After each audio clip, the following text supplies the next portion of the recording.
Terungkap fakta baru dugaan penganiayaan Muhammad Kece oleh Irjen Napoleon Bonaparte. Ternyata Irjen Napoleon telah mengganti gembok kamar tahanan Muhammad Kece. Aksi tersebut dilakukan sebelum terjadi penganiayaan.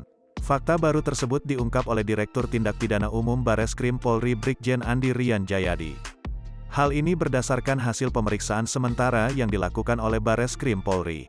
Andi mengungkapkan Irjen Napoleon menyuruh seorang yang disebut Ketua RT berinisial H alias C untuk mengganti gembok tahanan MKC.